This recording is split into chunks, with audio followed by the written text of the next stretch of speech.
ठीक है, आराम से देख लो। सीने पर नदियां प्रेम की समाई, यूं गुदगुदाई तब दिल हुआ, अरे तुम पर यूं ही लुट जाए।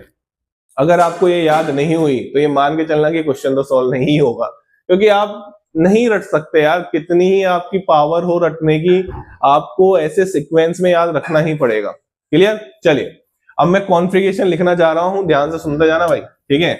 यहां पे इसकी कॉन्फ़िगरेशन होती है 4f1 5d1 6s2। अब आपको एक जंप करना है, कैसे करना है मैं सिखाता हूं।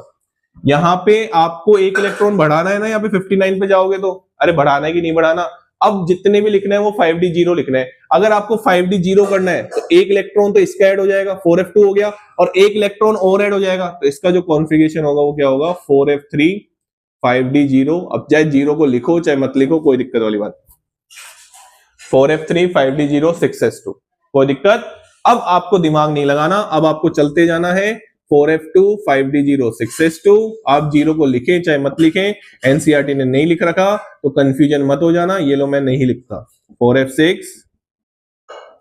6s2 4f7, मैं आपको याद करा के छोड़ूंगा अगर आप ध्यान से सुन रहे हैं तो। अब फिर यहां पे रुक जाना भाई, फिर यहां पे आपको अपना फुल स्टॉप लगाना पड़ेगा, और फिर आपको एक डी में इलेक्ट्रॉन देना पड़ेगा। क्यों? हाफ फील्ड की वजह से आपको गहराई से समझनी पड़ेगी बात को, यहां पे आपको रुकना पड़ेगा और यहां पे आपको डी में एक इलेक्ट्रॉन देना पड़ेगा।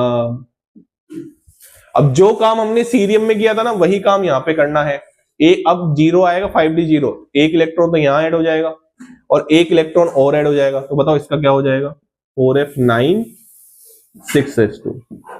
अब चलते जाओ 4f7, ओहो 4f10, 7 कहां से आ गया सर, 9 के बाद तो 10 आता है, क्या कर रहे हो सर, ठीक है। तो यहाँ पे क्या आ जाएगा 4f10 और यहाँ पे क्या आ जाएगा 4f11 6s2।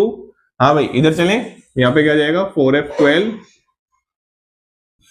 6s2, यहाँ पे क्या आ जाएगा 4f13 6s2, यहाँ पे क्या आ जाएगा 4f14 6s2। अब वापस किस में जाएगा, डी में, वापस किस में जाएगा, डी में, 5d1 6s2 5d1 6s2। ये लो भाई, आपके 4 नंबर पक्के होने वाले हैं तुरंत, बस जल्दी पक्के होने वाले हैं। अब आपको पता है कहां कहां ध्यान रखना है, मैं आपको बता देता हूं। एक तो सीरियम पे ध्यान रखना है आपको।